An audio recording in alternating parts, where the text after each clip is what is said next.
नमस्कार, मी म्हणाली अगदी मनापासून तुमचं स्वागत करते माझ्या नवीन अशा एका ब्लॉगमध्ये। तर आज आहे गुढीपाडवा। तर गुढीपाडव्याच्या तुम्हाला खूप सारे शुभेच्छा। तर आता मी किचन वट्टा सर्व पुसून घेते आणि गॅससुद्धा पुसून घेणार आहे आणि गॅस पुसून झाल्यानंतर गॅसची पूजा वगैरे करून मग स्वयंपाकाला मी सुरुवात करते। तर आज पुरणपोळीचा स्वयंपाक असतो, तर मी पुरण टाकणार आहे आता शिजायला। तर आज सुवासिनी पण आहेत, म्हणजे आमच्या इकडे पाडव्याला नवीन वर्षाच्या म्हणून सुवासिनी घालतात। तर मी 2 सुवासिनी सांगितलेल्या आहेत, तर त्यामुळे मी ते अर्धा किलो डाळ शिजायला टाकते। आमच्या इकडे सुवासिनी घालायचं जास्तीचं मान आहे, तर प्रत्येक सणाला घातल्यासारखं घालतात। 1-2 सण जात असतील तरी असं म्हणजे वर्षातून सतत सुवासिनी असतातच। तर आता हा पाडवा आहे, 9 वर्ष मानलं जातं पाडव्या सणाला, तर त्यामुळे सुवासिनी घालणार आहे। तर आता इकडे मी छान डाळ धुवून वगैरे तर ते कुकर लावून घेते आणि कणिक वगैरे मळून घेते। आणि गुढीला घोलणं असं म्हणून प्रसाद बनवतात, ते असते हरभऱ्याची डाळ असते तर ते भिजत टाकायची आणि त्याच्यामध्ये गूळ आणि कडुनिंबाची जे फुलं असतात तर ते टाकतात त्याच्यामध्ये, आणि तसा तो प्रसाद बनवला जातो गुढीला। तर आमच्या इकडे त्याला घोलणं म्हणतात, तर तुम्ही काय म्हणतात ते नक्की कमेंटमध्ये सांगा। तर ते आता डाळ आणि गूळ भिजायला टाकलेलं आहे मी, आणि ते आता झाकण टाकून साईडला ठेवले आणि लगेच आता इकडे पीठ मळायला घेतलेलं आहे। आणि आता आपली डाळसुद्धा आता 3 शिट्ट्या झालेल्या आहेत आणि आता ती सर्व मी आता कढई, आता माझं पुरण वगैरे झालं, तर आता इथं कुकरला भात लावून घेतलेली आहे मी।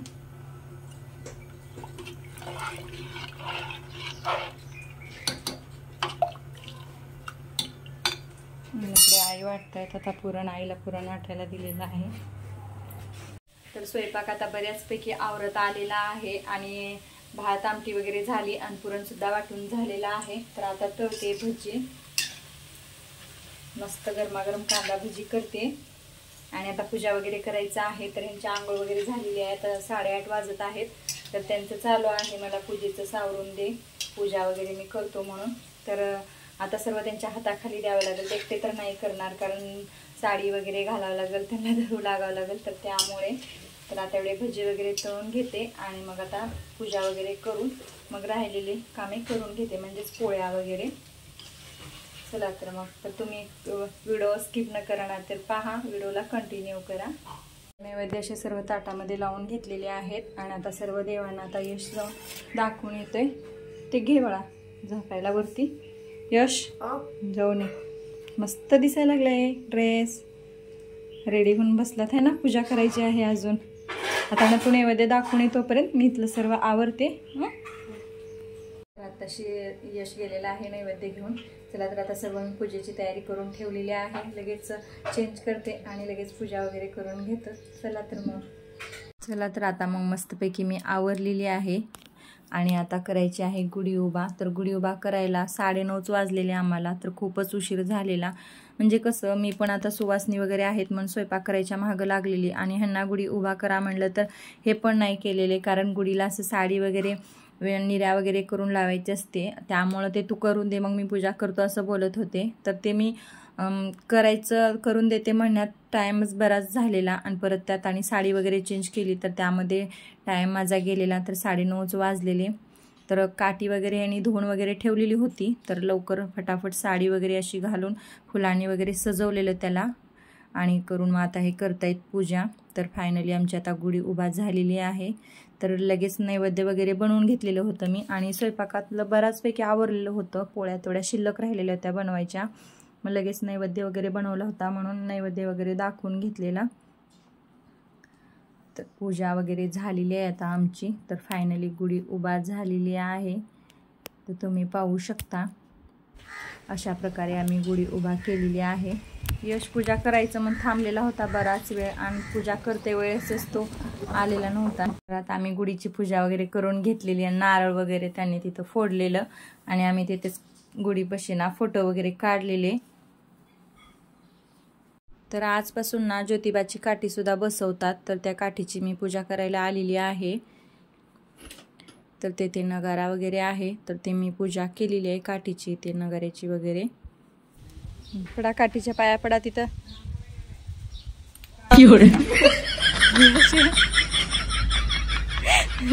खावा आता हार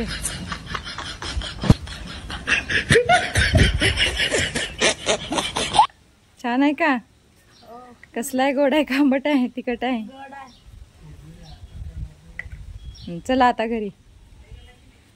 आता पूजा वगैरे झालेली आहे तर सुवासिनी घातलेल्या आहेत जेवण्यासाठी.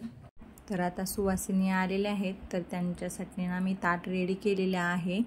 तर एक कुमारिका आणि एक सुवासिन अशा आहेत तर त्यात आलेल्या आहेत. तर त्यांना मी आता हळदी कुंकू वगैरे लावून घेते. आणि आमच्याकडे ना जास्तीची पद्धत आहे सुवासिनी म्हणजे प्रत्येक सणाला जीव घालायची. तर आता त्यांना कुंकू वगैरे लावून घेतलं आणि मी आता उदबत्ती वगैरे वळून घेऊन आता पाया वगैरे पडते मी. तर आता सुवासिनी वगैरे जेवण गेलेले आहेत आणि हे जे आहे ज्योतिबाचं पत्तर आहे तर ते मी आता नैवेद्य वगैरे दाखवते. आमचं कुलदैवत ज्योतिबा आहे तर त्यासाठी आता ज्योतिबाची यात्रा असते, ज्योतिबाची काठी बसते आजपासून. तर त्याचं ना ते पत्तर भरतात. तर आता हे पत्तर नगारा आहे तर त्याची पूजा वगैरे करून तर त्याला मी आता नैवेद्य वगैरे दाखवणार आहे. आणि झाल्यानंतर ना आरती वगैरे आता ते म्हणतात. आणि कुलदैवत ज्योतिबा आहे तर हे आता यात्रा असते ज्योतिबाची तर त्यामुळे हे सर्व करावंच लागतं.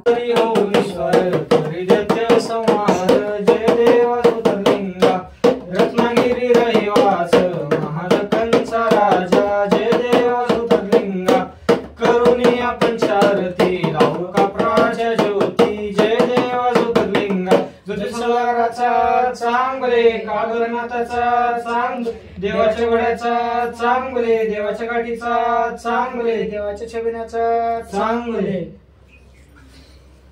बळे ही दक्षिणा दे त्यांच्या पाया पड धर. तर सवाशीन वगैरे जेवण केलेल्या आणि ते जे ज्योतिबाचं पित्तर वगैरे होतं तर ते सुद्धा भरलेलं. तर आता माझी सर्व कामे झालेली आहेत. तर आता बसलेले आता किती वाजले? 12:30 वाजले. तर 12:30 वाजेपर्यंत कंटिन्यू असे कामं होते. 5 मिनिटसुद्धा असं काही निवांत असं नव्हतं. तर आताशी सर्व कामे झालेली आहेत. आणि चला तर हा व्हिडिओ इथेच थांबवते. आवडल्यास चॅनेलला लाईक शेअर आणि सबस्क्राईब करा. असेच चॅनलशी कनेक्ट राहा. खूप सारे प्रेम द्या. तर भेटूया न्यू ब्लॉगमध्ये. तोपर्यंत बाय.